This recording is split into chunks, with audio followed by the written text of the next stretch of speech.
മേഖലയെ കലുഷിതമാക്കി മൂന്നാം ദിനവും ഗൾഫ് രാജ്യങ്ങളിൽ ഇറാന്റെ ആക്രമണം തുടരുകയാണ്. ഒമാൻ തീരത്ത് എണ്ണ ടാങ്കറിന് നേരെയുണ്ടായ ആക്രമണത്തിൽ ഒരു ഇന്ത്യക്കാരൻ കൊല്ലപ്പെട്ടു.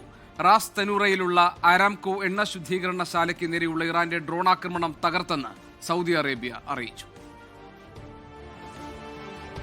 കഴിഞ്ഞ 3 ദിവസങ്ങളായി ഗൾഫ് മേഖലയിലെ 9 രാജ്യങ്ങളിലാണ് ഇറാന്റെ ആക്രമണം. ഇന്ന് ഒമാൻ തീരത്ത് എണ്ണ ടാങ്കറിന് നേരെ സ്ഫോടക വസ്തുക്കൾ നിറച്ച ബോട്ട് ഉപയോഗിച്ചായിരുന്നു ആക്രമണം. 21 ജീവനക്കാരെ രക്ഷിച്ചു. കുവൈറ്റിൽ അമേരിക്കയുടെ 3 F-15 യുദ്ധവിമാനങ്ങൾ വെടിവെച്ചിട്ടത് അബദ്ധത്തിലെന്ന് അമേരിക്ക സ്ഥിരീകരിച്ചു. കുവൈറ്റ് സേനയ്ക്ക് അബദ്ധം സംഭവിച്ചതാണെന്ന് US സെൻട്രൽ കമാൻഡ് വ്യക്തമാക്കി. വിമാനം തകർന്നു വീഴുന്നതിന്റെയും പൈലറ്റ് രക്ഷപ്പെടുന്നതിന്റെയും ദൃശ്യങ്ങൾ നേരത്തെ ഇറാൻ വാർത്താ ഏജൻസികൾ പുറത്തുവിട്ടിരുന്നു.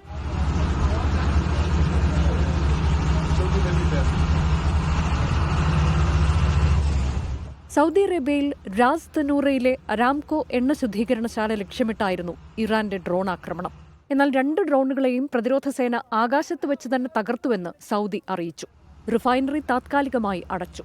അൽഖർജിലെ പ്രിൻസ് സുൽത്താൻ എയർബേസിന് നേരെയുള്ള ഡ്രോൺ ആക്രമണവും സൗദി തകർത്തു. കുവൈത്തിലെ മിന അൽ അഹമ്മദി റിഫൈനറിയിൽ ഇറാന്റെ ആക്രമണത്തിൽ 2 പേർക്ക് പരുക്കേറ്റു. കുവൈറ്റിലെ അമേരിക്കൻ എംബസിക്ക് നേരെയും ആക്രമണമുണ്ടായി. ദുബൈയിലെ ജബൽ അലി, ഇന്റർനെറ്റ് സിറ്റി എന്നിവിടങ്ങളിൽ സ്ഫോടന ശബ്ദം കേട്ടതായി പ്രദേശവാസികൾ പറഞ്ഞു. ഖത്തറിലെ ദോഹയിലും സ്ഫോടനം നടന്നതായി റിപ്പോർട്ടുണ്ട്. ഇറാന്റെ ആക്രമണങ്ങൾ മേഖലയുടെ സ്ഥിരതയ്ക്ക് ഭീഷണിയെന്നാണ് അമേരിക്കയുടെയും 6 ഗൾഫ് രാജ്യങ്ങളുടെയും സംയുക്ത പ്രസ്താവന. മേഖലയിൽ ഉടനീളമുള്ള ഇറാന്റെ ആക്രമണങ്ങളെ വിവിധ രാജ്യങ്ങൾ അപലപിച്ചു. International desk 24.